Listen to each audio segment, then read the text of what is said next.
வணக்கம் நண்பர்களே, நேர்பட பேசி நிகழ்ச்சிக்கு வரவேற்கிறோம்.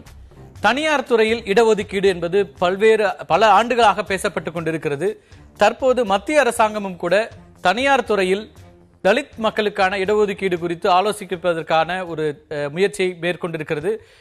இது எவ்வாறு இதை செயல்படுத்தலாம் என்பதற்கான ஆலோசனைகளை சமூக நீதி துறையிடம் அது கேட்டிருப்பதாகவும் தகவல்கள் வந்து கொண்டிருக்கின்றன. தனியார் துறையில் இப்படியான ஒரு இடஒதுக்கீடு வேண்டும் என்பதை பல ஆண்டுகளாக பல்வேறு கட்சிகள் இந்தியா முழுக்க எழுப்பிக் கொண்டிருக்கின்றார்கள். குறிப்பாக யுபிஏ அரசாங்கத்தினுடைய காமன் மினிமம் புரோகிராமிலேயே இது இருந்தது. 8 வாரங்களுக்குள்ள இதுக்கான ஒரு ரிப்போர்ட் சப்மிட் பண்ணணுன்ற அளவுக்கான முயற்சிகள் நடந்தாலும் கூட 10 ஆண்டுகளில் வேறு எந்த நகர்வும் நடக்காத ஒரு சூழல் தான் இருக்கிறது. மீண்டும் மத்திய அரசாங்கம் தனியார் துறையில் தலித் மக்களுக்கான இடஒதுக்கீடு குறித்து ஆலோசித்து வருகிறது என்பது இது சமூக நீதியை நிலைநாட்டுவதற்கான முயற்சியா அல்லது வருகின்ற உத்தரப்பிரதேசம் உள்ளிட்ட மாநிலங்களின் தேர்தலை ஒட்டி எடுக்கப்படுகின்ற முயற்சியா என்கிற விவாதம் எழுந்திருக்கிறது அரசியல் அரங்கத்தில். இது குறித்து தான் இன்றைக்கு நாம் விவாதிக்க இருக்கின்றோம். இன்றைய நம்முடைய விவாதத்தில் பங்கேற்கிறார்கள் அகில இந்திய பிற்படுத்தப்பட்டோர் கூட்டமைப்பினுடைய பொதுச் செயலாளர் திரு கருணாநிதி, வணக்கம். அதே போல பொருளாதார ஆலோசகர் திரு ஷியாம் சேகர், வணக்கம். நம்மோடு புதுச்சேரியிலிருந்து இணைகிறார் விடுதலை சிறுத்தைகள் கட்சியினுடைய பொதுச் செயலாளர் திரு ரவிக்குமார், அவரையும் வரவேற்கிறோம். அதே போல விரைவில் நம்மோடு இணைக்கிறார் பாரதிய ஜனதா கட்சியினுடைய வழக்கறிஞர் குமரகுரு. திரு ஷியாம் சேகர், உங்கள்கிட்ட இருந்து தொடங்கலான்னு பார்க்குறேன். இந்த ஒரு கோரிக்கை என்பது புதிதாக வரல. தனியார் துறையில் இடஒதுக்கீடு அப்படிங்கிற ஒரு விவாதம் நீண்ட நாட்களாக போயிட்டு இருக்கு. இதுல உங்களுடைய முதல் கட்ட பார்வை என்னவாக இருக்கிறது? இது எவ்வளவு தூரம் சாத்தியப்படக்கூடியது? பொதுவாக இன்று தொழிற்சாலைகளில் என்ன நிலவரம் இருக்கிறது அப்படிங்கிறத முதல்ல அரசு மக்களுக்கு தெரிவிக்க வேண்டும். இன்னைக்கு உள்ள ஒரு தனியார் தொழிற்சாலைகளில் எவ்வளவு இடஒதுக்கீடு, எவ்வளவு சதவிகிதம் தலித்துகளுக்கோ அல்லது யாருக்கு இவர்கள் இடஒதுக்கீடு செய்ய விரும்புகிறார்களோ அவர்களுக்கு இருக்கிறது என்று பார்க்க வேண்டும். அந்த பார்வைக்கு அரசாங்கம் போகாம அதற்கு முன்னாடி இந்த ஒரு நடவடிக்கை எடுக்கிறது என்னை பொறுத்த மட்டும் இது ஒரு அரசியல் ரீதியான ஒரு விஷயமா தான் நான் பார்க்குறேன். ஒரு தொழிற்சாலையை நம்ம சாதிமயமாக்குவது ஆரோக்கியமானது அல்ல. ஏன்னா அங்க எல்லோரும் சேர்ந்து அந்த தொழிற்சாலையின் வளர்ச்சிக்கு ஒருங்கிணைந்து பாடுபடுகிறார்கள். எல்லோருடைய உழைப்பும் அவங்களுடைய ஒத்துழைப்பும் இருந்தால்தான் ஒரு நல்ல தொழிற்சாலை வளர முடியும். நிறைய நல்ல தனியார் தொழிற்சாலைகள், சமீபத்தில் வளர்ந்த தொழிற்சாலைகள், நிறைய பேருக்கு வேலை வாய்ப்பு கொடுத்த தொழிற்சாலை. இப்போ தமிழகத்திலேயே டைட்டன் வாட்ச் அந்த தொழிற்சாலை இருக்கு. நானே பார்த்துருக்கேன். பல இளைஞர்கள் வைத்து 90களில் ஆரம்பிச்சாங்க. அதுலலாம் நீங்க பார்த்தீங்கன்னா எல்லா சமூகத்தை சேர்ந்தவங்களும் வேலை செஞ்சாங்க, ஒருங்கிணைந்து வேலை செய்தார்கள். அந்த மாதிரி ஒரு சூழல் தான் இருந்தது. அதை நம்ம மாற்றி அமைத்து வெறும் சாதி சார்ந்து எடுக்கிறதுங்கிறது யாருக்கு நன்மை பயக்கும் என்பது ஒரு கேள்விக்குறி. ரெண்டாவது, எவ்வளவு இருக்குன்னு தெரியாம ஒரு நடவடிக்கையை சொல்றது ஒரு இருட்டு அறையில கண்ணை கட்டிக்கிட்டு தேடுற மாதிரி. ஒரு தனியார் நிறுவனங்களுக்கு எந்த அடிப்படையில் இதை நம்ம ஒரு இடஒதுக்கீடை பற்றி கேட்க முடியும்? அவங்க தனியார் துறை, அவங்க இன்வெஸ்ட்மெண்ட் அப்படிங்கிற ஒரு பார்வையை முன்வைக்கிறீங்க. ஆனாலும் கூட தனியார் நிறுவனங்களுக்கு பல்வேறு சலுகைகளை அரசாங்கம் கொடுக்கிறது. அரசாங்கத்தினுடைய சலுகைகளோடு தொழில் நடத்தும் போது அரசனுடைய சார்பாகவும் கூட சமூக நீதி உள்ளிட்ட பல்வேறு விஷயங்களை கவனிக்கிறதுல தனியார் துறைக்கு ஒரு பொறுப்பு இருக்கு. அப்படி இல்லை அப்படின்னு முழுமையா உங்களால சொல்ல முடியும்? இல்ல, ஒரு தொழிற்சாலையை நடத்த வேண்டும்னா உங்களுக்கு வேலைக்கு ஆட்கள் வேண்டும். இப்ப தமிழகத்தை எடுத்துக்கங்க. இன்னைக்கு தமிழக தொழிற்சாலைகள்ல பெரும்பகுதியாக கடந்த ஒரு 5-6 ஆண்டுகள்ல புதிதாக வேலைக்கு அமர்த்தப்பட்டவர்கள் பெருவாரியானவர்கள் வெளி மாநிலத்தை சேர்ந்தவர்கள். இப்ப இவர்கள் என்ன சாதின்னு கூட வேலையில் அமர்த்துறவங்களுக்கு அக்கறையும் இல்லை, கவலையும் இல்லை. ஒழுங்கா வேலை செஞ்சா போறோன்ற ஒரு சூழல் தான் இன்னைக்கு தொழிலதிபர்கள் மனதில் இருக்கு. ஆக அங்க சாதியத்தின் அடிப்படையில யாரும் வாய்ப்பு கொடுக்கறது இல்லை. இன்னைக்கு உழைப்பின் அடிப்படையிலும் அவங்க அவங்க ஈடுபாடு எவ்வளவு இருக்கு, அவங்க வேலை செய்ய தயாரா இருக்காங்கன்ற ஒரு சூழல் தான் இன்னைக்கு இருக்கு. அதுவே ஒரு கேள்விக்குறியா இருக்கு. அதை நம்ம சரி செய்யாம நான் சாதிய ரீதியா உங்களுக்கு வேலை கொடுக்குறேன்னு சொல்றது ஒரு கண் துடைப்புன்னு தான் நான் நினைக்கிறேன். இது ஒரு அரசியல் ரீதியான ஒரு நம்ம தொடர்ந்து பேசுவோம். கருணாநிதி, உங்க பார்வை என்னவாக இருக்கிறது? இப்படி ஒரு விஷயம் செய்யவே முடியாது. ஏற்கனவே பல நிறுவனங்கள்ல வேலைக்கு ஆள் இல்லாத சூழல் இருக்கிறது, அல்லது வெளிமாநிலங்கள்ல இதெல்லாம் வராங்க. அப்ப அப்படியான ஒரு சூழல்ல சமூகம் பார்த்து அல்லது இந்த ரிலிஜன் பார்த்து வேலை கொடுக்கறது அப்படிங்கிறது சரி வராது. அது அரசியல் கண் துடைப்பாக தான் இருக்க முடியுங்கிற ஒரு பார்வையை முன்வைக்கிறார். முதல்ல இந்த தனியார் துறையில் இடஒதுக்கீடு நம்ம பேசுறது தமிழகத்தை வைத்து இந்த பிரச்சனையை நம்ம பேசலை. இது பொதுவாக இந்திய சூழலில் இன்றைக்கு தனியார் துறையில் இடஒதுக்கீடுங்கிற கோரிக்கை இன்னைக்கு வரல, இது கடந்த 10 ஆண்டுகளுக்கு மேலாக இந்த கோரிக்கை இருக்குது. ஏற்கனவே இருந்து ஐக்கிய முற்போக்கு அரசு இதற்கான ஒரு முன்னெடுப்பை அவர்கள் செய்தார்கள். மன்மோகன் சிங் அவர்கள் இண்டஸ்ட்ரியஸ் எல்லாம் கூப்பிட்டு நீங்கள் வந்து ஒரு டைவர்சிட்டி, யூனிட்டி இன் டைவர்சிட்டி கொண்டு வரணும், இன்க்ளூசிவ் இது இருக்கணும் அப்படின்னு சொல்லி பெரிய இண்டஸ்ட்ரியலிஸ்ட் அப்படி அவங்களெல்லாம் கூப்பிட்டு தான் மாநாடு நடத்தினாங்க. அந்த மாநாட்டில் அவங்க என்ன முடிவு பண்ணாங்கன்னா, இண்டஸ்ட்ரியலிஸ்ட்டு நாங்கள் டாஸ்க் ஃபோர்ஸ்னு ஒன்று உருவாக்கி டாக்டர் ஜே ஈரானி, அவர் தான் டைரக்டர் டாடா சன்ஸ் அதில் இருந்தார், அவர் தலைமையில் 8 வாரத்துக்குள்ளார கொடுக்குறோன்னு சொன்னாங்க அந்த இண்டஸ்ட்ரியலிஸ்ட்.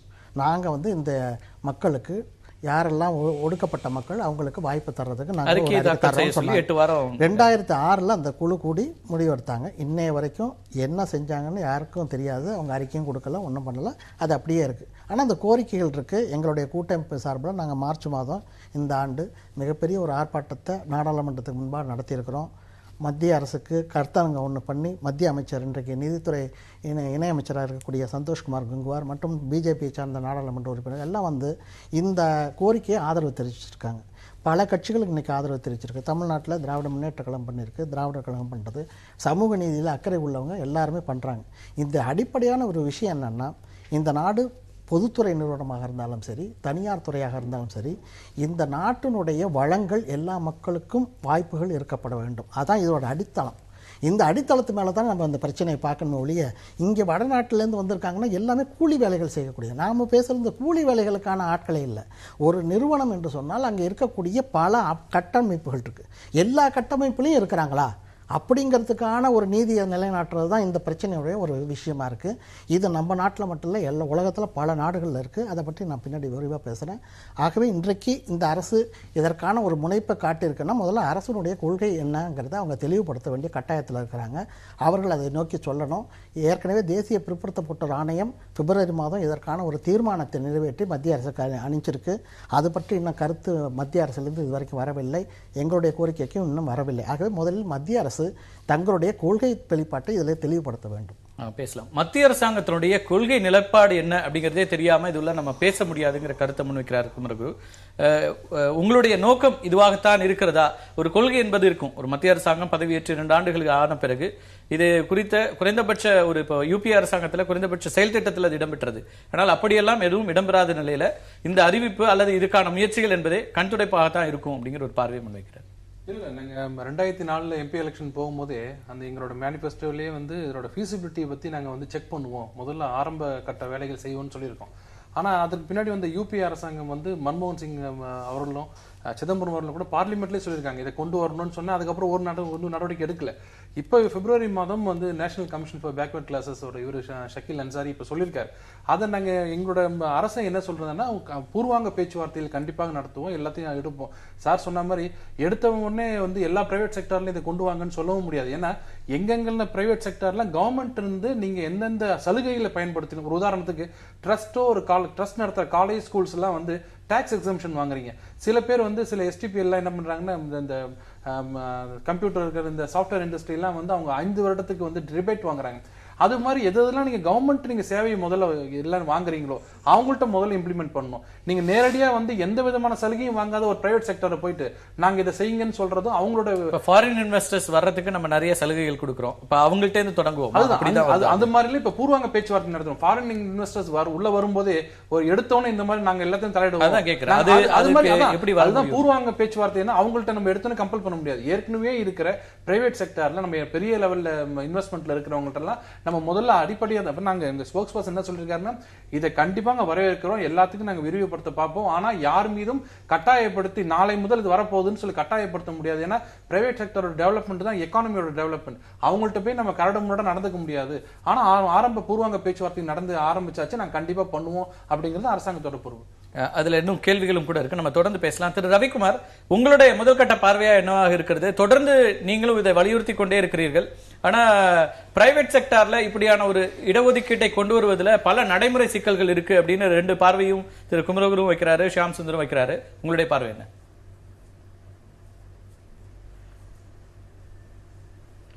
இல்ல, முதல்ல நான் வந்து மத்திய அரசு இதற்கான நடவடிக்கைகளை ஆராய்ந்து வருகிறது என்று அறிவிப்புக்கும், அடுத்ததாக அதை வரவேற்று திமுக தலைவர் கலைஞர் அவர்கள் வெளியிட்டிருக்கிற அறிக்கைக்கும் என்னுடைய நன்றியை தெரிவித்துக் கொள்கிறேன். இப்போது சட்டப்பேரவை நடந்து கொண்டிருக்கிற காரணத்தினாலே தமிழ்நாடு என்று உயர்நீதிமன்றத்துக்கு பெயர் மாற்றம் செய்ய வேண்டும் என்று தீர்மானம் நிறைவேற்றியது போல தனியார் துறையில் இடஒதுக்கீடு வேண்டும், அதற்கான சட்ட திருத்தத்தை மத்திய அரசு மேற்கொள்ள வேண்டும் என்று தமிழக சட்டப்பேரவையிலே அதிமுக அரசு ஒரு தீர்மானத்தை நிறைவேற்றினால் அது மிக சிறப்பாக இருக்கும். அதை செய்ய வேண்டும் என்று முதல்ல கேட்டுக்கொள்கின்றேன். இந்த தனியார் துறையில் இடஒதுக்கீடு என்பது ஏன் வருகிறது என்று சொன்னால் 91ஆம் ஆண்டிலிருந்து இங்கே தனியார் மயம் என்பதும் தாராள மயம் என்பதும் ஊக்குவிக்கப்பட்டது. அதற்கு 25வது ஆண்டை நாம் எட்டிவிட்டோம். இந்த நிலையில பொதுத்துறை நிறுவனங்களிலே இருக்கின்ற வேலைவாய்ப்பு என்பது 1% கூட இன்றைக்கு இல்லை. எனவே தனியார் துறை இடஒதுக்கீடு என்பது தவிர்க்க முடியாத ஒன்றாகிவிட்டது. 2004ஆம் ஆண்டிலே யுபிஏ அரசாங்கம் பொறுப்பேற்றதுமே இதற்காக ஒரு செயல் திட்டத்தை வடிவமைத்து அவர்கள் இதற்காக கருத்தறிந்தார்கள். அந்த கூட்டத்திலே 218 கார்ப்பரேட் நிறுவனங்களின் அதிகாரிகள், அவர்களுடைய பிரதிநிதிகள் கலந்து கொண்டு அவர்கள் தங்கள் நிறுவனங்களிலே ஒரு ஃபேர் ரெப்ரசன்டேஷன், இடஒதுக்கீடு என்ற பெயரில் அல்லாமல் ஒரு நியாயமான பங்கேற்புக்கு நாங்கள் ஒப்புக்கொள்கிறோம் என்று அவர்கள் ஒப்புதல் அளித்திருக்கிறார்கள். ஃபிக்கி, சிஐஐ போன்ற நிறுவனங்கள் அதிலே பங்கேற்றன. இதற்கு இடையில அது நடைமுறைக்கு வராமல் போனதற்கு காங்கிரசிலேயே சில பேர் முட்டுக்கட்டை போட்டதுதான் காரணமே தவிர தனியார் நிறுவனங்கள் அதற்கு பெரிதாக எதிர்ப்பு ஒன்றும் தெரிவிக்கவில்லை. இன்றைக்கு அயல்நாட்டு நிறுவனங்கள் இங்கே தொழில் தொடங்க வருகிறார்கள். அவர்களிடம் இதை கோர முடியுமா என்று நீங்கள் கேட்கிறீர்கள்.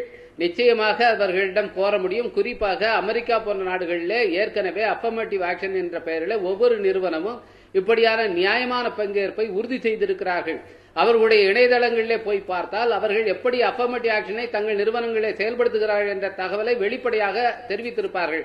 ஏன் ஹாலிவுட் படங்களிலே கூட இந்த அஃபர்மேட்டிவ் ஆக்ஷன் என்பது இன்றைக்கு நடைமுறையிலே இருக்கிறது. எனவே இது வெளிநாட்டு நிறுவனங்களில் ஒரு பிரச்சனையே இல்லை. அந்நிய நிறுவனங்கள் இது மாதிரியான சமூக பங்கேற்பை, சமூக நீதியை நிறைவேற்றுவதிலே அவர்கள் தயாராகத்தான் இருக்கிறார்கள். அவர்கள் இன்னும் சொல்ல போனால் அத்தகைய நிறுவனங்கள் என்ன சொல்றாங்க, இந்தியாவிலே இருக்கிற நிறுவனங்களிலே அத்தகைய சமூக நீதி நிலைநாட்டப்பட வேண்டும், இல்லை என்றால் அந்த பொருட்களை நாங்கள் வாங்க மாட்டோம் என்று சொல்லுகிற அளவிலே இன்றைக்கு அயல்நாடுகள் இருக்கிறார்கள். எனவே அயல்நாடுகளுடைய நிறுவனங்களிலே இத்தகைய ஏற்பாட்டை செய்வதிலே எந்த தடையுமே கிடையாது. இப்போது செய்ய வேண்டியது என்னவென்றால் இதற்கான சட்டத்தை கொண்டு வந்து பாராளுமன்றத்தில் நிறைவேற்ற வேண்டியதுதான். இதற்கு வெறும் பொலிட்டிக்கல் வில் மட்டும்தான் இன்றைக்கு தேவை. இதில் பாரதிய ஜனதா கட்சி இந்த முன்முயற்சியை இன்றைக்கு எடுத்திருக்கிறது என்றால் அது அரசியல் காரணத்துக்காக இருந்தாலும் சரி, உத்தரப்பிரதேச தேர்தலை மனதிலே வைத்து தலித் வாக்கு வங்கியை மனதிலே வைத்து செய்திருந்தாலும் கூட அதை நான் வரவேற்கிறேன். ஏனென்றால் இந்தியாவிலே செய்யப்பட்டிருக்க பல்வேறு சமூக சீர்திருத்தங்கள், சமூக நல நடவடிக்கைகள் எல்லாமே வாக்கு வங்கியை மனதிலே வைத்துத்தான் செய்யப்பட்டிருக்கின்றன. எனவே வாக்கு வங்கியை மனதிலே வைத்து செய்கிறது என்பது ஒரு குற்றம் அல்ல, ஒரு பாவச் செயலும் அல்ல. எந்த நோக்கத்திலே அவர்கள் செய்வதாக இருந்தாலும் பாரதிய ஜனதா கட்சி அரசு இதை செய்யுமேயானால் அதை நான் முழுமனதாக வரவேற்கிறேன். இல்ல, திரு கருணாநிதி உள்ளிட்டவர்கள் என்ன சொல்றாங்கன்னா, இவர் கேட்கறது அதை செய்வாங்களாங்கிறதா கேள்விக்குறிங்கிறாரு. செய்தால் நீங்க வரவேற்கிறேன்றீங்க, அதுக்கான அறிவிப்புகள் அதிகாரப்பூர்வமா எதுவுமே வரல, செய்திகளாக இடம்பெற்றுக் கொண்டிருக்கிறது, இதை எந்த அளவுக்கு நம்புறது அப்படிங்கிறது தான் பிற்படுத்தப்பட்ட ஒரு கூட்டமைப்பின் சார்பாக வைக்கிற கேள்விகள்ல குறிப்பா இருக்குது. நீங்க முழுமையா நம்புறீங்களா? அப்போ நிச்சயமாக இத்தகைய சந்தேகம் வருவதிலே நியாயம் இருக்கிறது. ஏனென்றால் காங்கிரஸ் இப்படிதான் சொல்லி ஏமாற்றி வாக்கு வாங்கிவிட்டு 2 முறை ஆட்சியில இருந்துவிட்டு அப்படியே இதில் கிடப்பிலே போட்டுவிட்டு போனார்கள். இதே போலதான் SC/ST பணியாளர்களுக்கான வேலை உயர்விலே இடஒதுக்கீட்டை ராஜ்யசபாவில மட்டும் நிறைவேற்றிவிட்டு பாராளுமன்றத்திலே அந்த சட்ட மசோதாவை நிறைவேற்றாமலே அப்படியே போட்டுவிட்டு போனார்கள். SC/ST வன்கொடுமை சட்டத்தை பற்றியும் கூட அவசர சட்டத்தை பிறப்பித்துவிட்டு அப்படியே போட்டுவிட்டு போனார்கள். காங்கிரஸ் பயன்படுத்திய அதே ஏமாற்று தந்திரத்தை பாஜக அரசும் பயன்படுத்துமையானால் காங்கிரசுக்கு மக்கள் என்ன பாடத்தை கற்பித்தார்களோ அதை பாஜகவுக்கு 2019 தேர்தலில் மட்டுமல்ல, அதற்கு முன்னதாக நடக்க இருக்கிற உத்தரப்பிரதேச சட்டமன்ற தேர்தலிலும், ஏன் குஜராத் தேர்தலிலும் அவர்கள் கற்பிப்பார்கள். குஜராத்தில் இருக்கிற தலித் மக்கள் இன்றைக்கு கிளர்ந்தெழுந்து விட்டார்கள். நாடு முழுவதும் அந்த தீ பரவி கொண்டிருக்கிறது. குஜராத்திலே மீண்டும் பாஜக ஆட்சிக்கு வருமா என்கின்ற சந்தேகம் ஏற்பட்டிருக்கிறது. இதையெல்லாம் பாஜக சரியாக புரிந்து கொண்டு காங்கிரஸ் பயன்படுத்திய ஏமாற்று தந்திரத்தை அது பயன்படுத்தாது, பின்பற்றாது என்று நம்புகிறேன். நிச்சயமாக இதிலே சரியான நடவடிக்கை எடுக்கவில்லை என்றால் ஏமாறுவது அவர்களாகத்தான் இருப்பார்கள். தொடர்ந்து பேசலாம். இணைப்பில் இருங்க. திரு ஷியாம் சேகர், இப்போ வெளிநாட்டு நிறுவனங்கள் இதெல்லாம் ஏற்கக்கூடிய சூழல்ல தான் இருக்கிறாங்க. அஃபர்மேட்டிவ் ஆக்ஷன் அப்படிங்கிறது ஏற்றுக்கொள்ளக்கூடிய விஷயமா இருக்கிறது. சமூக நீதி சார்ந்த விஷயங்கள் அல்லது சமூகம் சார்ந்த விஷயங்கள் அவங்களுடைய இன்வால்மெண்ட் இருக்கு அப்படிங்கிற ஒரு பார்வையை பார்க்கிறாரு. அப்ப அந்த குளோபல் இன்வெஸ்டர்ஸ் ஈர்க்கிறதுல இது ஒரு தடையா இருக்காது அப்படின்னு நிச்சயமா இல்ல. அஃபர்மேட்டிவ் ஆக்ஷனை வந்து எந்த தொழில் அதிபரும் எதிர்க்க மாட்டாங்க. நல்லா புரிஞ்சுக்க. இன்னைக்கு வந்து தொழில் நடத்துபவர்கள் சாதி ரீதியா சிந்தித்து இயங்கவே முடியாத ஒரு சூழல் தான் இருக்கு. ஏன்னா நீங்க வந்து உற்பத்தி சார்ந்து ஒரு எண்ணம் தான் வரணுமே ஒழிய சாதி ரீதியெல்லாம் அவங்க வந்து ஆட்களை எடுத்து தொழில் நடத்துற ஒரு சூழல் இன்று இல்லை. தமிழகத்துல இல்லை, இந்தியாவிலேயும் இல்லை. என்ன பிரச்சனைனா இது வந்து உண்மையிலேயே வேலை வாய்ப்பை ஏற்படுத்துமா அப்படின்னு பாத்தீங்கன்னா நிச்சயமா ஏற்படுத்தாது. ஏன்னா நம்மளுடைய ஏன்னாக்கா நம்ம வந்து என்ன பண்றோம், எவ்வளவு முதலீடு செஞ்சாலும் இன்னைக்கு ஒரு கார் தொழிற்சாலை பெருசா போடுறீங்க, எவ்வளவு பேருக்கு வேலை கிடைக்க போகுது? சில 1000 பேருக்கு வேலை கிடைக்கும். நீங்க உங்ககிட்ட லட்சக்கணக்கான பேர்ல வேலை வாய்ப்பு இல்லாம இருக்கும்போது இந்த சில 1000 பேருக்கு ஐடி உள்ளிட்ட துறைகளுக்கு உங்களுக்கு என்ன அவ்வளவு தயக்கம்? யாருக்கும் தயக்கம் கிடையாது. என்னோட பாயிண்ட் என்னன்னா எவ்வளவு இப்ப என்ன இருக்குன்றதை ஃபர்ஸ்ட் நீங்க வந்து கவர்மெண்ட் வந்து உடனடியாக மக்களுக்கு சொல்லணுங்கிறாங்க. இன்று என்ன நிலவரம் இருக்கிறது, நீங்க ஒரு பாலிசியை கொண்டு வரும்போது இன்றைக்கு என்ன நீங்க இன்றைய சூழல்ல இதுவரைக்கும் என்ன செஞ்சிருக்கோன்றத நிச்சயம் இதற்கான கணக்கெடுப்பு ஏற்கனவே செய்யப்பட்டிருக்கிறது. நீங்க இப்ப வந்து செபில லிஸ்ட் பண்ணி இருக்கிற 500 டாப் 500 இண்டஸ்ட்ரீஸை எடுத்துங்க. அதுல இருக்கிற சிஓஸோட எடுங்க. எத்தனை பேர் ஓபிசில இருந்து வந்திருக்காங்க, எத்தனை பேர் எஸ்சில இருந்து வந்திருக்காங்க, எஸ்டில இருந்து வந்திருக்காங்கிறது உங்களுக்கு தெரியும். இதுக்கு ஒன்றும் பெரிய கணக்கெடுப்பு ஆராய்ச்சி எல்லாம் தேவையில்லை. இன்னும் சொல்ல போனா எஸ்கே தோரட் அவர்கள், பழைய யுஜிசி சேர்மன் அவர்கள் இது தொடர்பாக விரிவான ஆய்வை வெளியிட்டு ஆக்ஸ்போர்ட் நிறுவனத்தில் அது ஒரு பெரிய புத்தகமாக வந்திருக்கிறது. பொருளாதார நிபுணர் ஷியாம் சேகர் அவர்கள் தயவு செய்து எஸ்கே தோரட் அவர்களுடைய அந்த நூலை வாசித்து பார்க்க வேண்டும் என்று நான் கேட்டுக்கொள்கின்றேன். இல்ல, அதாவது வாய்ப்புகள் யாருக்கும் வந்து இதனால வந்து மறுக்கப்பட்டதுன்னு சொல்றது வந்து எனக்கு அந்த அளவுல வந்து திறமையானவர்கள் நிச்சயமா முன்னேறுவார்கள். அதுல வந்து எந்த சந்தேகமும் கிடையாது. இல்ல, அகைன் அங்கதான் இந்த பிரச்சனை வருது. இடஒதுக்கீடு அப்படின்னு பேசும்போது எல்லாமே அது திறமைக்கு ஏதோ சம்பந்தம் இல்லாத ஒரு விஷயம் அப்படிங்கிற ஒரு பார்வை இருக்கும் அப்படின்னு தோணுது. இல்ல பல பாகங்கள்ல ஈபிடபிள்யூல ஆர்டிகல் எழுதியிருக்காரு. நான் அவர் சொல்ற ஒரு தனிநபருடைய கருத்துக்குள்ள நான் போகல. என்னோட பாயிண்ட் என்னன்னா இன்னைக்கு எந்த நிறுவனமும் வந்து ஒருத்தரை வந்து ஒரு பதவியில அமர்த்தும் போது அவர் என்ன சாதின்னு பார்த்து அமர்த்துற ஒரு சூழல் இல்லைங்கிற. அதுதான் திருப்பி அவர் சொல்றது வந்து ஒருவேளை பிறர் வரவில்லை, இப்ப அவர் சொல்ற ஒரு குறிப்பிட்ட சமூகத்தினர் வரலன்னா அதுக்கு நிறைய காரணங்கள் இருக்கு. அதுக்கு வந்து நம்ம அது சமூகம் தான் அப்படி பார்த்து அமர்த்துகிற போக்கு இருக்கிறது என்பதை தான் எஸ்கே தோரட் ஆய்வு செய்து நிரூபித்திருக்கிறார். எப்படின்னா வெறும் பெயர்களை வைத்தே இன்றைக்கு ஒருவருடைய சாதியை தீர்மானித்து விட முடியும். இந்தியாவில் வெறும் பெயர்களை வைத்தே அவர்களுடைய சாதி பின்பலம் என்ன என்பதை தீர்மானித்து விட முடியும். அப்படி ஒரே தகுதியோடு கூடிய பல பெயர்களிலே மனு செய்ய வைத்து அவர்கள் யாரை செலக்ட் பண்ணுகிறார்கள் என்பதை பார்த்து ஆய்வு செய்து எக்கனாமிக் அண்ட் பொலிட்டிக்கல் வீக்லியிலே இது தொடர் கட்டுரையாக பல பாகங்களாக வெளிவந்திருக்கிறது. திரு சேகர் அவர்கள் இபிடபிள்யூ, அவர் பொருளாதார நிபுணர் என்பதால் இபிடபிள்யூ வந்த கட்டுரையை அவர் ஒப்புக்கொள்வார் என்று நான் கருதுகிறேன். அதை நீங்க தயவு செய்து படித்து பாருங்கள். உயர் பதவிகள் இருக்கிறத லிஸ்ட் பண்ணி கார்ப்பரேட் நிறுவனங்கள்ல இப்படியான போக்கு இருக்கிறது என்பது நிரூபணம் செய்யப்பட்டிருக்கிறது. குறிப்பா அவர் கார்ப்பரேட் நிறுவனங்களை பத்தி பேசுறாரு. நம்ம வந்து தொழில் நிறுவனங்கள்ங்கிறதுல ஸ்மால் இண்டஸ்ட்ரீஸ் இதெல்லாம் விட்டுட்டு நீங்க சொல்ற மாதிரி அதிகப்படியான மக்களுக்கு வேலை வாய்ப்பை ஏற்படுத்துகிற கார்ப்பரேட் இண்டஸ்ட்ரியில இப்போ இருக்கிற பதவிகள் எல்லாருமே அதற்கு வந்து காரணம் வந்து நம்ம இன்னைக்கு இருக்கிற கல்வி முறை எப்படி ஒருத்தரை வந்து சமூகத்துல வந்து முன்னேறதுக்கு வாய்ப்புகள் கொடுக்குறோம், அவங்களை எந்த ஸ்டேஜ்ல இருந்து ப்ரிப்பேர் பண்றோம், பல விஷயங்கள் இருக்கு. அவர் சொல்றதை வந்து நான் மறுக்கல, யாரும் இல்லைன்னா அதுக்கு காரணங்கள் பல இருக்கு. ஆனா அதோட அடிப்படை வந்து அவங்களை அந்த லெவலுக்கு நம்ம வளர விட மாட்டேங்கிறோம்ன்றது வந்து தொழிற்சாலை சார்ந்தது இல்ல அல்லது நிறுவனம் சார்ந்த பிரச்சனை இல்ல, இது வந்து அதுக்கு முன்னாடி நடக்கிற விஷயம். அதுதான் என்னோட பாயிண்ட். நான் வந்து அஃபர்மேட்டிவ் ஆக்ஷன் இருக்கக்கூடாதுன்னு நான் சொல்லவே இல்லை, நிச்சயமா இருக்கணும்.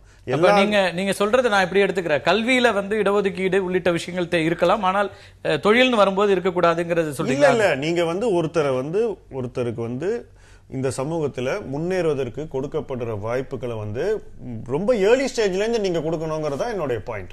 நீங்க வந்து நீங்க லெவல் ஆஃப் பண்றது எந்த லெவல்ல பண்றீங்கன்றதுதான். இப்ப வந்து ஒருத்தர் வந்து நீங்க திடீர்னு இப்ப ஒரு 10 கிளாஸ் வரைக்கும் நீங்க வந்து கவர்மெண்ட் ஸ்கூல்ல மத்தவங்களோட படிக்க வைக்கிறீங்க, அதுல எவ்வளவு தூரம் மிக்ஸ் பண்றாங்கன்றது தெரியாது, எந்த அளவுக்கு அவர்களுக்கு கல்வி கற்பிக்கப்படுகிறதுங்கிறது தெரியாது. நீங்க ரிசர்வேஷன் எந்த ஸ்டேஜ்ல வருது, கல்லூரிக்கு வரும்போது தான் உங்களுக்கு ரிசர்வேஷனே வருது. ஃபர்ஸ்ட் பாயிண்ட் ஆஃப் ரிசர்வேஷன் உங்களுக்கு கல்லூரியில தான் வருது. ஆகவே அந்த முதல்ல நீங்க எல்லாத்தையும் விட்டுட்டு அப்புறம் நீங்க வந்து you are trying to play catch up, அது வந்து நடக்க மாட்டேங்குது. எங்க விட்டுட்டு வந்தாங்க அப்படிங்கிறது தெரியல. அதாவது இதுல வந்து சார் சொல்ற மாதிரியான ஒரு போக்கு இல்லை. இன்னைக்கு இண்டஸ்ட்ரியலிஸ்ட், இந்தியாவில் இருக்கக்கூடிய இண்டஸ்ட்ரியலிஸ்ட் இந்த இடஒதுக்கீடு சம்பந்தமா என்ன கருத்து வச்சிருக்காங்க, அது ரொம்ப முக்கியமான விஷயம். நான் சொல்றது டாப் 500 கம்பெனிஸ், அவங்களுடைய நிலைப்பாடு என்ன? விப்ரோவுடைய பிரேம்ஜி அவர் என்ன சொல்றாரு, இந்த இடஒதுக்கீடுங்கிறது ஆன்டி மெரிட்டுங்கிறார். அதே போல டாடா, ரட்டன் டாடா, அவர் இதுக்கு அகென்ஸ்டா பேசுறாரு. இன்னும் சொல்றப்போனா பிரேம்ஜி என்ன சொல்றாருன்னா, கவர்மெண்ட் நினைச்சா கிரிக்கெட்டில் கூட 12 பேருக்கும் நீங்கள் ஆளுக்கு ஓபிசிக்கு 2 பேர் கொடுங்க, எஸ்சிக்கு 2 பேர் கொடுங்க, அவங்களுக்கு பவுண்டரியை சின்னதாக வச்சுங்க, அவங்க 4 ரன் அடித்தா 10 ரன் அடிக்கான்னு கேலி பண்ணுற அளவுக்கு அவருடைய ட்விட்டரில் போடுறாரு. இதுதான் இவங்க மனநிலை. ஆனால் நம்ம தோழர் ரவிக்குமார் சொன்னது மாதிரி வெளிநாட்டு நிறுவனங்களில் இருக்கக்கூடிய அந்த தொழிலதிபர்கள் அவங்களுடைய மனநிலை எப்படி இருக்குன்னா, அமெரிக்காவிலேயே உதாரணத்துக்கு எடுத்துக்கிட்டா அங்கே உள்ள கருப்பர் இன மக்கள் அவங்களுக்கு வாய்ப்பு தரணும். அவங்க 18 விழுக்காடு இருக்கிறாங்க. ஆனால் நம்ம சார் சொன்ன மாதிரி இந்த கூலி வேலைகளுக்கு அவங்க சொல்லலை, அந்த நிறுவனத்தினுடைய அனைத்து பதவிகளிலும் அந்த 18 விழுக்காட்டை தாண்டி தான் கொடுத்துருக்குறாங்க. அது மைக்ரோசாஃப்ட் நிறுவனமாக இருந்தாலும் சரி, இல்லை பெரிய பெரிய நிறுவனமாக இருந்தாலும் சரி, அதை வந்து அவங்க வந்து பெருமையாக வெளியிட்டுக்கலாம். அவன் என்ன சொல்கிறான், இந்த மாதிரி ஒரு நாங்கள் கொடுத்தாதான் எல்லா மக்களுடைய இணைப்பும் இருக்கும், அது எங்களுடைய இண்டஸ்ட்ரிக்கு வளர்ச்சிக்கு. இதே விப்ரோ அமெரிக்கால என்ன பண்ணுது? இதே விப்ரோ இல்லை, ரட்டன் டாட்டா என்ன பண்ணாரு, சவுத் ஆப்பிரிக்காவுக்கு போனாங்க. தென்னாப்பிரிக்காவில் இப்போ இந்த கற்பரின ஆட்சி இருக்குது.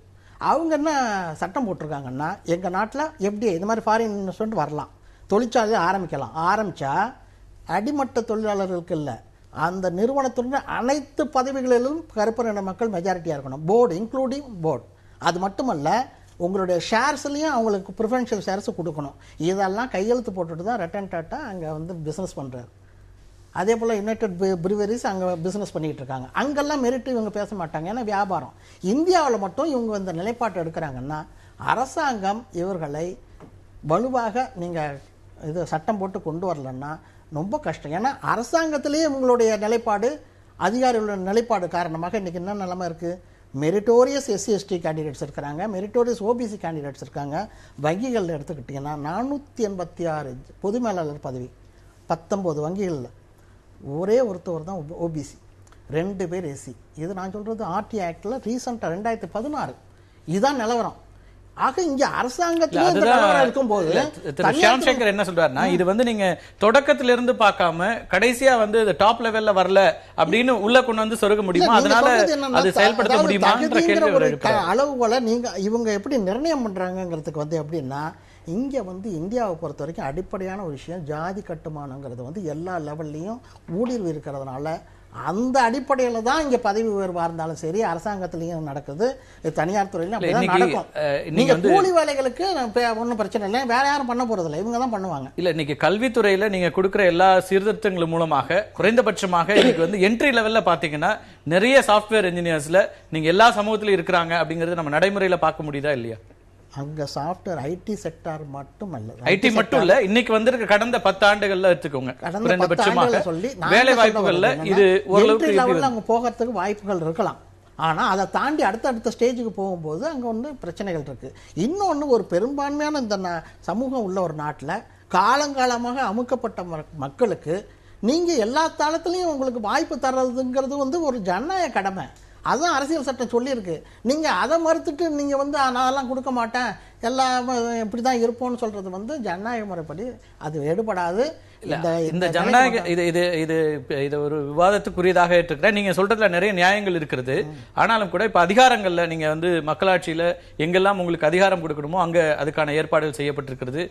அரசாங்கம் சார்ந்த எல்லா இடங்களிலும் ரிசர்வேஷன் இங்க வந்து உறுதி செய்யப்பட்டிருக்கிறது. என்ன பிரச்சனை இருக்கு? ஆனா நீங்க தனியார் துறையும் கேட்பதுங்கிறது தான் இங்க வந்து வேற எங்கிருந்து தனியா வரலீங்க. ஒரு பெட்டி கடையில நாங்க கேட்கல, இந்த அரசாங்கத்துடைய பணத்தை அந்த நிலமா இருக்கட்டும் கன்செஷன் ரேட்ல வாங்குறாங்க, பவர் சப்ளை, வாட்டர் சப்ளை எல்லாமே கன்செஷன் ரேட்ல அரசாங்கத்தோட உதவி இல்லாம இந்த 500 டாப் நிறுவனமும் நடக்கவே இல்லை இந்தியாவில்.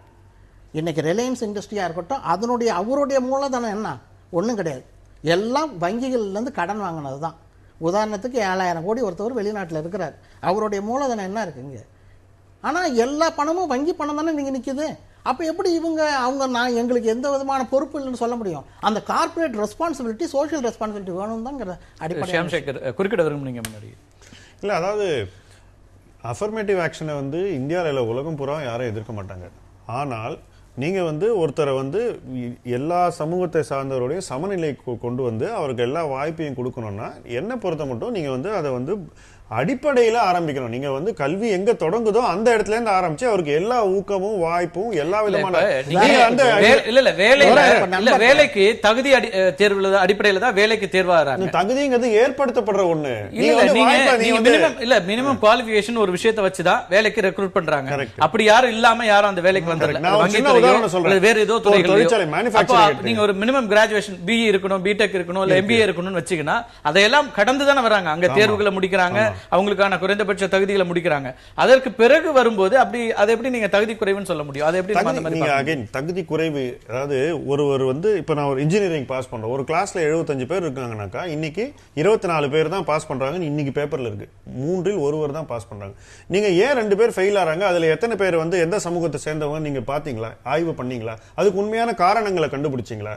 உண்மையிலே ஒரு சமூகத்தோட பிரச்சனைகளை சால்வ் பண்ணணும்னா நீங்க வந்து அந்த பிரச்சனை என்னன்றதை புரிஞ்சுக்கணும். வாய்ப்பு கொடுக்கணும்னு சொல்ற ஒரே ஒரு சாரார் அந்த அந்த வாய்ப்பை இழக்கிறவங்களுக்கு அல்லது பெறாதவர்கள் எந்த நிலையில இருக்காங்க, அவங்களுக்கு என்ன செய்யணுங்கிறதையும் பார்க்கணும். இல்ல நீங்க வாய்ப்பு கொடுக்கலன்னு சொன்னீங்கன்னா அது வந்து இட் இஸ் ஒன் சைடட். நீங்க வந்து you should see the other side. இன்னொரு பக்கத்தையும் நீங்க பார்க்கணும். என்ன பொறுத்த மட்டும் பலருக்கும் வந்து இந்த ஒரு இவங்க கொடுத்த இந்த பட்டியல் இருக்குல்ல, இத வந்து மறுக்க முடியாது. ஃபர்ஸ்ட் ஆஃப் ஆல் இந்த 500 கம்பெனியை விட்டு தள்ளுங்க. நீங்க கொடுத்தாலும் கொடுக்கலனாலும் 500 கம்பெனிகளை விட்டுருவோம். வங்கிகள் 19 வங்கிகள் இருக்கிற 400 சொச்ச இந்த பொது மேலாளர்கள்ல இவ்வளவுதான் வர முடிகிறது. ஒரே ஒரு விஷயம், வங்கி இன்னைக்கு யாரோட கண்ட்ரோல்ல இருக்கு? அரசோட கண்ட்ரோல்ல இருக்கு. அதை வந்து யார் ஆள்கிறார்களோ அவங்க தான் செய்யணும்.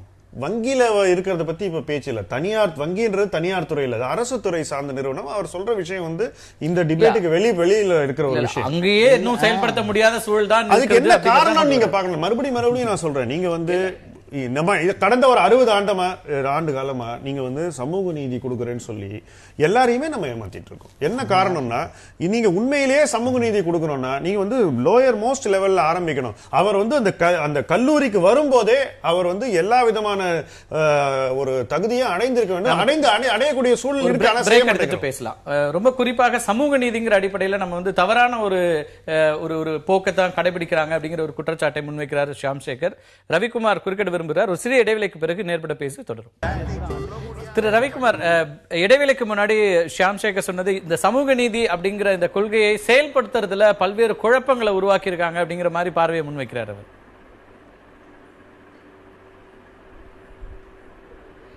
இல்ல, அவரு பல விதமா இத வந்து மறுத்து சொல்லிட்டு இருக்காரு. அது அவருடைய நிலைப்பாடு. அதுல நமக்கு ஒன்றும் குறைவு ஒன்றும் இல்லை. நான் என்னன்னா இதில் வந்து கீழே இருந்து செய்யணும், ஸ்கூல்ல இருந்து செய்யணும்னா ஸ்கூல்ல இருந்து செஞ்சுட்டு தான் இருக்காங்க. இப்போ அந்த மாதிரியான வந்து இடஒதுக்கீடு என்பது கீழே வந்து பள்ளி நிலையிலிருந்து உயர்கல்வி வரைக்கும் தான் செய்யப்பட்டு கொண்டு இருக்கிறது. இன்னைக்கு கிராமப்புற மாணவர்கள் அல்லது ஏழை எளிய வகுப்பினருக்கு 25 விழுக்காடு கல்வி நிறுவனங்களில் இடஒதுக்கீடு வழங்க வேண்டும் என்று சொல்லி ஆர்டிஏ ரைட் டு எஜுகேஷன் ஆக்ட்ல கொண்டு வந்தாங்க. இன்னைக்கு எத்தனை நிறுவனங்கள்ல சட்டமா இயற்றியும் கூட அதையெல்லாம் பின்பற்ற மறுக்கிறார்கள். இது ஏன் இவ்வளவு நாள் அரசாங்கத்தில் இடஒதுக்கீடு வழங்கப்பட்டு அந்த இடங்களை கூட ஏன் நிரப்ப முடியலன்னா சமூக நீதிக்கு எதிரான, சமத்துவத்துக்கு எதிரானவர்கள் அதிகாரத்தில் இருந்து கொண்டு இதை தடுத்து கொண்டே இருக்கிறார்கள். இல்ல காங்கிரஸ் அரசாங்கத்திலே இது செய்து முடித்திருக்கப்பட வேண்டிய ஒரு விஷயம். ஏன் இதை செய்தாங்கன்னா அங்க காங்கிரஸிலே இருக்கிற பல பிற்போக்கு சக்திகள், இது ராகுல் காந்தி அவர்களே பல தனியார் அமைப்புகள், தொண்டு நிறுவனங்களுடைய பிரதிநிதிகளை சந்தித்து பேசும்போது இதையெல்லாம் கொண்டு வருவதற்கு எங்களுக்கு உடன்பாடு தான், ஆனா எங்கள் கட்சிக்குள்ளாரையே பல பேர் இதுக்கு தடை போடுகிறார்கள், உங்களுக்கே தெரியும் என்று அவர் சொல்லி இருக்கிறார். எனவே என்று மட்டுமல்ல, எங்கள் தலைவர் அவர்கள் பாராளுமன்ற உறுப்பினராக இருந்த போது திருமதி சோனியா காந்தி அம்மையாரை பார்த்து தனியார் துறை இடஒதுக்கீடை வழங்க வேண்டும் என்று சொல்லி நாங்கள் மனு கொடுத்தோம். அப்பொழுது இது எங்களுக்கு கொள்கை அளவில் உடன்பாடுதான், உடனடியாக இதை செய்கிறோம் என்று அவர் சொன்னார். ஆனால் இதற்கெல்லாம் எது தடையாக இருந்தது என்று சொன்னால் அதிகார மையங்களிலே இது மாதிரியான சமத்துவத்துக்கு எதிரான சக்திகளுடைய பிடி இன்னமும் இருக்கிறது. அதுதான் வந்து இதுக்கு தடையாக இருக்கிறது.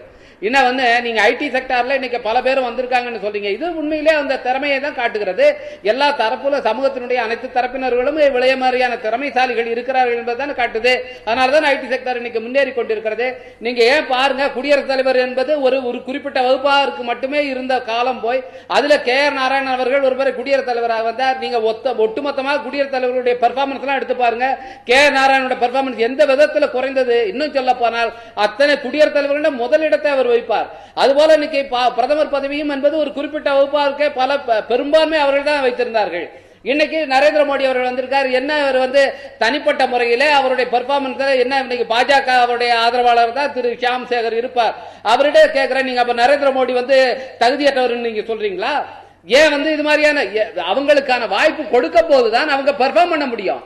நீங்க அந்த வாய்ப்பை எத்தனை ஆண்டுகாலம், ஆயிரக்கணக்கான ஆண்டுகாலம் மறுக்கப்பட்ட வாய்ப்பு, அதுக்குள்ளே இன்னைக்கு அலுப்படைறாங்க. 50 வருஷம் கொடுத்துட்டோம், 10 வருஷத்துக்குள்ளார முடிக்கணும்னு சொன்னாங்களே, இப்ப ரிசர்வேஷன்ல என்ன இவ்வளவு நாளைக்கு கொடுக்கிறது?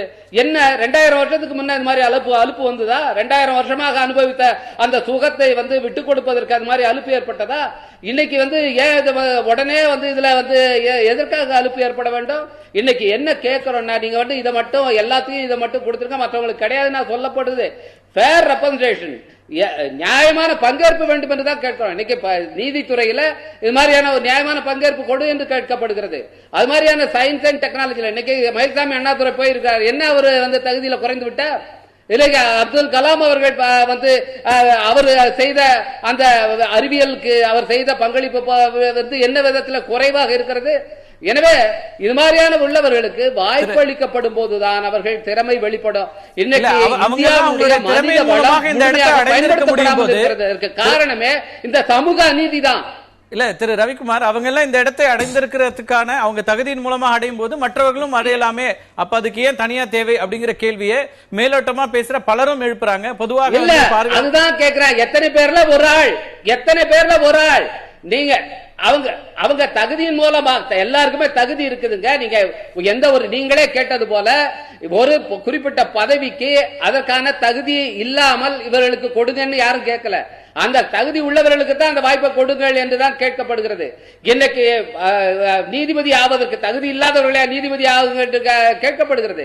நீதிபதி தகுதியானவர்களை தான் நீதிபதி ஆக்குங்கள் என்று கேட்கிறோம். அதுபோலதான் பல துறைகள்லயும் நீங்க அதை செய்யணும்.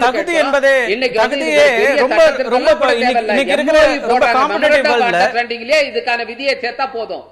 திரு ரவிக்குமார், இன்னைக்கு இருக்கிற காம்படிட்டிவ் வேர்ல்ட்ல தகுதி என்பதே நீங்க வந்து இன்னைக்கு மெடிக்கல் கட் ஆஃப் எடுத்துட்டீங்கன்னா 0.1ல 20 பேர் இருக்கிறாங்க. அப்ப அப்படியான இடங்கள்ல என்ன மாதிரி அதை அளவிடுறது அப்படிங்கிற கேள்வி வருது. பெரும்பாலானவர்களுக்கு வந்து கிடைக்காம போகுது. இதுலயும் வேணுமா? கல்வியில இருக்கிறது அவசியம், தேவை இருக்குது. ஆனால் அதுக்கு பிறகு வேலை வாய்ப்புல இருக்கிற அதுக்கு பிறகு அதுல ப்ரமோஷன்ல வேணும் அப்படின்னு சொல்லி அரசு துறையில எல்லா சலுகைகளும் இருக்கும்போது தனியார் துறைக்கும் இது தேவையா அப்படிங்கிற கேள்வியை தொடர்ந்து எழுப்பிட்டே இருக்கிறாங்க. ஆனா தனியார் துறையில கேட்கறதுக்கு முன்னாடி நீங்க பதவி உயர்வுல வந்து எல்லாருக்கும் கிடையாது. இல்ல, அது அந்த காம்படிட்டிவ் வேர்ல்டுல சொல்றேன். காம்படிட்டிவ் வேர்ல்டுல சில பேரை மட்டும் ஏன் முடக்கி வைக்கிறீங்க? சில பேரை மட்டும் காலை கட்டிட்டு ஏன் ஓட சொல்றீங்க? இதைத்தான் கேட்கிறோம். சமூகத்தில் இருக்கிற ஏற்றத்தாழ்வு என்பது சில பேர்களுடைய கால்களை கட்டி போட்டு இருக்கிறது. இன்னைக்கு அவர்களும் இந்த ஓட்டப்பந்தயத்தில் மற்றவர்களுக்கு இணையாக பங்கேற்க வேண்டும் என்று சொன்னால் அந்த கட்டை அவிழ்த்து விடுங்க என்றுதான் கேட்கிறோம். வேற ஒண்ணும் கேட்கல. அவங்களுக்கு வந்து தனியா ஸ்பிரிங் விடுங்க கேட்கவில்லை. அவங்க கால் கட்டை அவிழ்த்து விடுங்கள், அவர்களும் மற்றவர்களுக்கு இணையாக ஓட்டப்பந்தயத்தில் ஓடுவதற்கு அவர்களை அனுமதிங்க என்றுதான் கேட்கிறோம். இன்னைக்கு சமூகத்தில் இருக்கிற ஏற்றத்தாழ்வு என்பது ஒழிக்கப்பட வேண்டும். அதுதான் இது எல்லாத்துக்குமே அடிப்படையான காரணம். அதை வந்து ஒண்ணுமே சொல்லாம அதுக்கு மேல வந்து அதுதான் அம்பேத்கர் அவர்கள் ரிசைன் பண்ணும் போது அவர் தெளிவா சொன்னார்.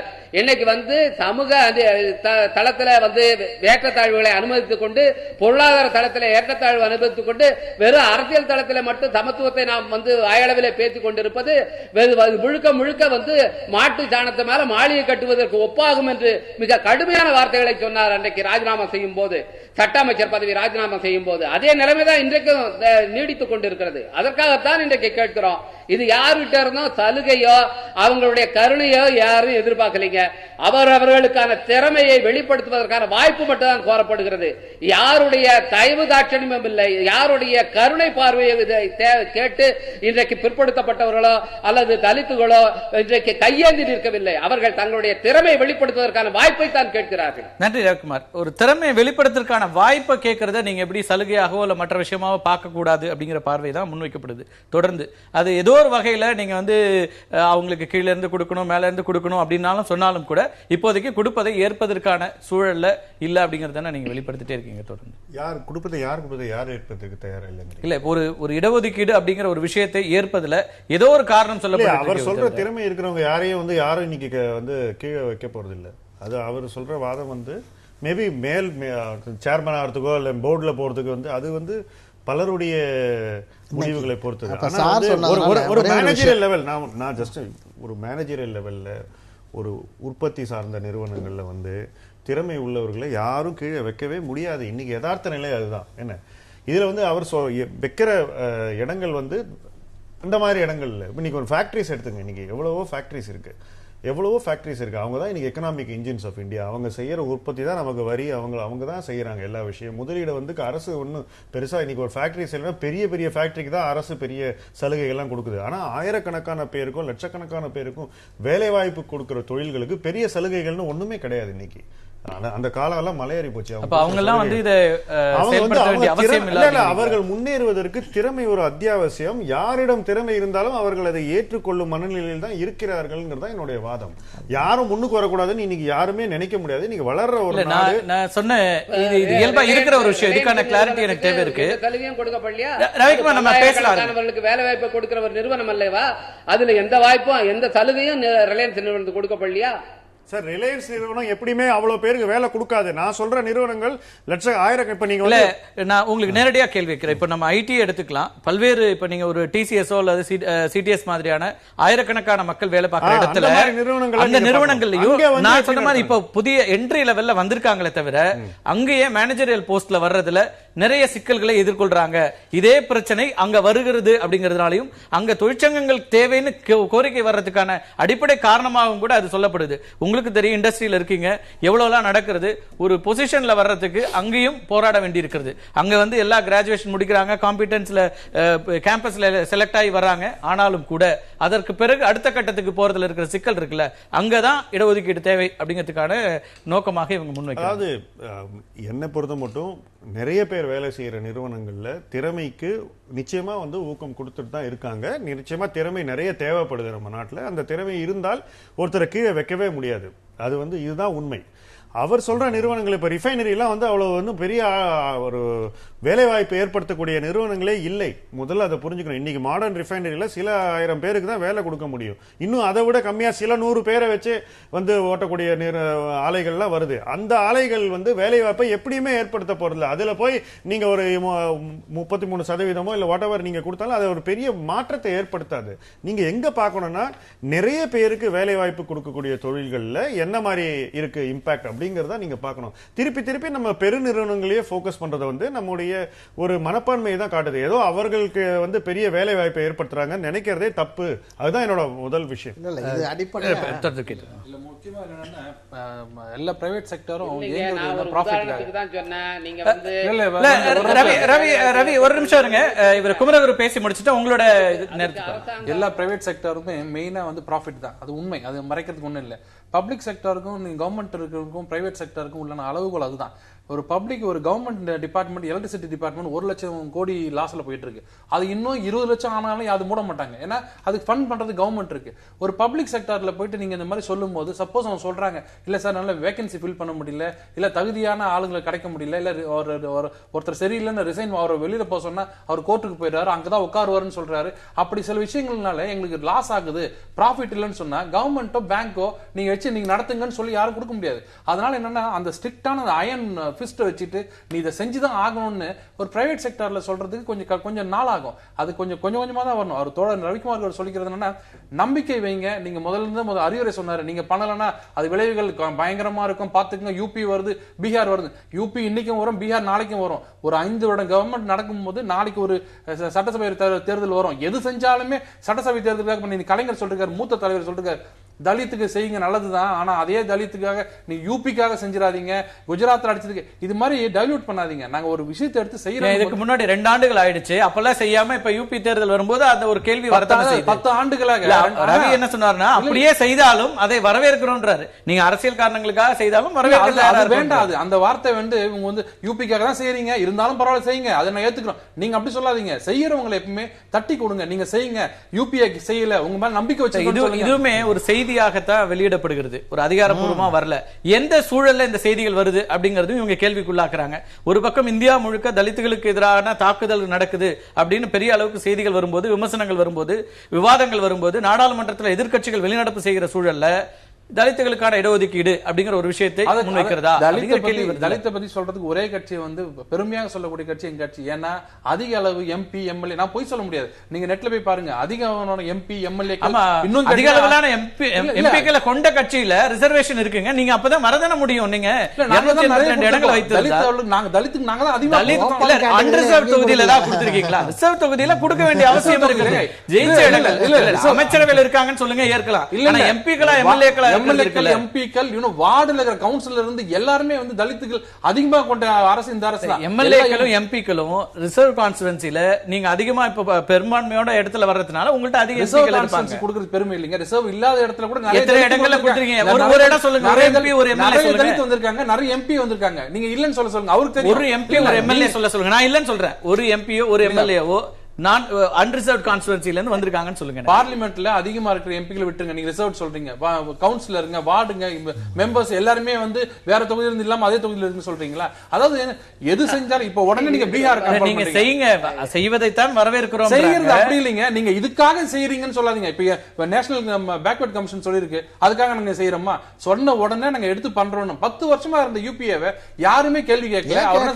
அவர் கேட்கிறாரு, அது ஏமாத்திட்டாங்க. நீங்க தொடர்ந்து அப்போதும் விவாதங்கள் சொல்றோம், அது ஆரம்ப கட்டத்தில் இருக்கு. அதுக்கு உண்டான பூர்வாங்க பேச்சுவார்த்தைகள் நடந்துட்டு இருக்கு. இப்ப 35% பிரைவேட் செக்டர்ல வேலை வாய்ப்பு வந்திருக்குன்றாங்க. அதையும் கவனத்துல கொள்வோம். 35% ஏன் வந்துச்சு, எதனால வந்துச்சு, இதனால இது தடை வருமா அப்படி பூர்வாங்க பேச்சுவார்த்தை நடந்துட்டு இருக்கோம். கண்டிப்பாக செய்வோம். நம்பிக்கை வையுங்கள், கண்டிப்பா நடக்கும். நம்பிக்கை வைங்க. எல்லாத்தையும் ஏன் கேள்விக்குள்ளாக்குறீங்க, எல்லாத்தையும் ஏன் நோக்கம் கற்பிக்கிறீங்க அப்படிங்கிற நாங்க நோக்கம் கற்பிக்கிறதுக்கு முக்கியம் இல்ல. இதுல அடிப்படையான ஒரு விஷயம் என்னன்னா, கடந்த 10 ஆண்டுகளுக்கு மேலாக இந்த பிரச்சனை உங்கள்கிட்ட வர திரு கருணாநிதி அவர்களோட கருத்தை கேட்டுட்டு வந்துடுறேன். கடந்த 10 ஆண்டுகளுக்கு மேலாக இந்த பிரச்சனையை பேசிக்கிட்டு இருக்கோம். 1980 மண்டல் குழு அறிக்கையில் பிற்படுத்தப்பட்ட மக்களுக்கு தனியார் துறையில் இடஒதுக்கீடுன்னு வந்தது. 10 ஆண்டுகள் அது கடப்பில் கிடந்தது. விபி சிங் வந்து 27% வேலைவாய்ப்பில் அரசாங்கத்தில் கொடுத்தாரு. அதுக்கப்புறம் 10 ஆண்டு கழித்து தான் அர்ஜுன் சிங் தலைமை வந்தப்போ கல்வியில் இடஒதுக்கீடு பிற்படுத்தப்பட்ட மக்களுக்கு கிடைச்சது. ஸோ ஒவ்வொரு ப்ராசஸாக தான் நடக்குது.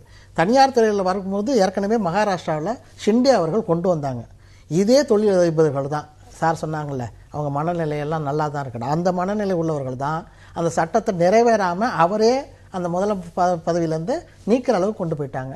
ஸோ அந்த சட்டம் இன்னைக்கு காலாவதியான சட்டமாக போயிடுச்சு மகாராஷ்டிராவில்.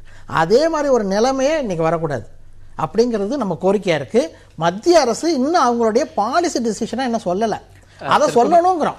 இந்த பாலிசி டெசிஷன் வராததோடு கூடுதலாக இப்போ வந்து உங்களுக்கு சித்தாந்த ரீதியாக அறிவுரை கொடுக்குற மோகன் பகத் உள்ளிட்டவர்கள்லாம் இடஒதுக்கீட்டுக்கு எதிராக கருத்துக்களை முன்வைக்கும் போது கூடுதலான சந்தேகங்களும் வருது. அப்போ அரசாங்கம் வெளிப்படையாக இந்த விஷயங்களை செய்கிறோம், இதுதான் எங்களுடைய பாலிசி அப்படின்னு வெளிப்படையா இன்னும் கூட வந்தால் அதை வரவேற்கிறதுக்கு கட்சிகள் தயாரா தான் இருக்காங்க. இப்ப நீங்க சொல்ற மாதிரி அவங்க ரிசர்வேஷனுக்கு அகைன்ஸ்டா இருக்காங்கன்னு சொல்றீங்க. ஆனா ரிசர்வேஷன் கொடுத்துதான் இதுதான் இருக்கு, எடுக்கலையே, இல்லையே, எதுவுமே இல்லையே. நம்ம நீங்க சொல்ற மாதிரி ஒரு பிரதமரோ இல்ல முக்கிய பொறுப்புல இருக்கு யாருமே ரிசர்வேஷன் பத்தி பேசலையே. அவங்க சொல்றாங்க, இவங்க சொல்றாங்க, இன்னும் எத்தனை நாளைக்கு தான் நீங்க இது எடுத்துட்டு போறீங்களா, அதை எடுத்துட்டு போறீங்களா? சித்தாந்த ரீதியா ஒன்னா போறதுனால அவங்க சொல்றதுக்கெல்லாம் நாங்க பதில் சொல்லுவோம், அவங்க சொல்றதெல்லாம் கவர்மெண்ட்ல நடக்கும் அப்படின்றதுலாம் வந்து ஏசி தொகுதி பதில் சொல்ல முடியாது. இன்னொன்னு சொன்னீங்க, எஃப்டிஐ எல்லாம் உள்ள வராங்கன்னு. ப்ராஸ்பெக்டிவ் எஃபெக்ட் தான் கொடுக்க முடியும், ரெட்ராஸ்பெக்டிவ் கொடுக்க முடியாது. ஏற்கனவே உள்ள வந்து இன்வெஸ்ட்மெண்ட் நடந்துட்டு இருக்கவங்கள திடீர்னு ஒரு ரூல் கொண்டு போய் விட்டீங்கன்னா அவங்க நேரா கோர்ட்டுக்கு போய் ஸ்டே வாங்கிடுவாங்க. இதை சொல்லலையே நீங்க வரும்போது, நான் இந்தியா உள்ள வரும்போது இந்த விஷயம் எல்லாம் சொல்லலையே, இப்ப திடீர்னு வேற ஒரு கட்டுப்பாடு போடுறீங்களேன்னு. அது மாதிரி நிறைய விஷயங்கள் பார்க்க வேண்டியது இருக்கு. பப்ளிக் செக்டர்ல கவர்மெண்ட் நம்ம இரும்பு நீங்க பண்ணுங்கன்னு சொல்ல. இன்னைக்கு பப்ளிக் செக்டரோட எண்ணிக்கை குறைய அங்க வேலை வாய்ப்புகளுக்கான இதுவும் குறையுது. அப்பதான் தனியார் துறையில இடஒதுக்கீடு தேவை அப்படிங்கிற கருத்தை முன்வைக்கிறாங்க தலைவர்கள். அதுதான் சொன்ன மாதிரி பிரைவேட் செக்டர் வளர்றதுக்கு காரணமும் அவங்களோட எஃபிஷியன்சி, அவங்களோட ப்ராஃபிட், அதையெல்லாம் நீங்க இதை எந்த வகையிலும் கெடுக்காத வகையில இதை முன்னிலைப்படுத்தணும் தான் நாங்க சொல்றோம். ரவிக்குமார், உங்களோட இறுதியான கருத்து.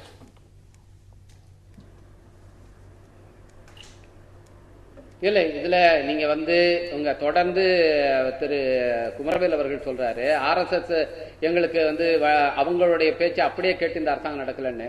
ஏன் இன்னைக்கு மனிதவள மேம்பாட்டு அமைச்சர் கூட புதிய கல்விக் கொள்கையை பற்றி RSS உடைய தலைவரை சந்தித்து அவருடைய ஆலோசனை கலக்கிறாரு. அது ஏன் அதை செய்யணும்? ஒரு அரசாங்கத்துக்கு அவங்க என்ன அதுக்கு ஆலோசனை சொல்ல வேண்டிய தேவை இருக்கிறது? இன்னைக்கு RSS வெளிப்படையாகவே அவங்களுடைய மாநாட்டுல அவர்கள் இடஒதுக்கீட்டை மறுபரிசீலனை செய்ய வேண்டும் என்று பேசியது செய்தியேடுகள் வந்ததுனாலதான் அந்த அச்சம் எழுப்பப்பட்டது. இன்னைக்கு RSS ஆல் தான் இந்த அரசாங்கம் வழிநடத்தப்படுகிறது என்று எல்லாருக்குமே தெரியும். இது ஒன்றும் மூடு மந்திரம் கிடையாது. அப்படி இருக்கும்போது தான் இந்த அரசாங்கம் இதை செய்யுமா அல்லது வெறும் தேர்தலுக்காக சும்மா அப்படி காங்கிரஸ் சொன்ன மாதிரியே இது மாதிரி வார்த்தை ஜாலம் செய்கிறார்களா என்று நாம் அந்த சந்தேகத்தை எழுப்ப வேண்டியிருக்கா. அதனாலேயே இப்படி எல்லாம் நீங்க கேட்காதீங்க. நாங்க சொன்னோம்னா அப்படியே நீங்க 100% நம்பினோம்னா நாங்க நம்பிதான் மக்கள் வாக்களித்திருக்கிறார்கள். நீங்க சொல்றீங்க அதிகமாக SC/ST எம்பிக்கள் உங்க கட்சியில தான் இருக்காங்கன்னு. அப்படின்னா என்ன அர்த்தம்? அதிகமான தலித்துகள் உங்களுக்கு வாக்களித்திருக்காங்க, அதனாலதான் காங்கிரஸ் தோத்துது. தலித்துகளுடைய பெர்மனன்ட் வாக்கு வங்கியா இருந்த தலித்துகள் அவர்கள் பாஜகவுக்கு ஆதரவாக வாக்களித்ததுனாலதான் காங்கிரஸ் இன்னைக்கு படுதோல்வியை சந்தித்தது. நீங்க உங்களுக்கு கொடுத்த அந்த மேண்டேட்டை அவங்க வைத்த நம்பிக்கை நீங்க காப்பாற்ற வேண்டும் அல்லவா? அதற்காக தான் கேட்கிறோம். நீங்க உங்களுடைய நம்பிக்கை, அவர்களுடைய நம்பிக்கையை காப்பாற்றுங்கள், அவர்களுக்கு அளித்த வாக்குறுதியை நிறைவேற்றுங்கள் என்று தான் கேட்கிறோம். வேற ஒண்ணும் கேட்கல. நீங்க எனவே இன்றைக்கு ஆகஸ்ட் 15 முக்கியமான உரையை நிகழ்த்த போவதாக பிரதமர் அவர்கள் சொல்லி குறிப்புணர்த்தி கொண்டிருக்கிறார். அந்த உரையிலேயே இந்த தனியார் துறை இடஒதுக்கீடு பற்றி ஒரு தெளிவான அறிவிப்பு வந்தால் அதை நிச்சயமாக வரவேற்கிற முதல் கட்சியாக எங்களுடைய கட்சி இருக்கும். அந்த மாதிரியான அறிவிப்பு. நன்றி ரவி, நன்றி. நேரம் கடந்து போயிட்டு இருக்கிறோம். இடஒதுக்கீடு என்பது சலுகை அல்ல என்பதுதான் மீண்டும் மீண்டும் வலியுறுத்த வேண்டி இருக்கிறது. மீண்டும் ஒரு நிகழ்ச்சியில் சந்திக்கலாம் நண்பர்களே. நன்றி, வணக்கம்.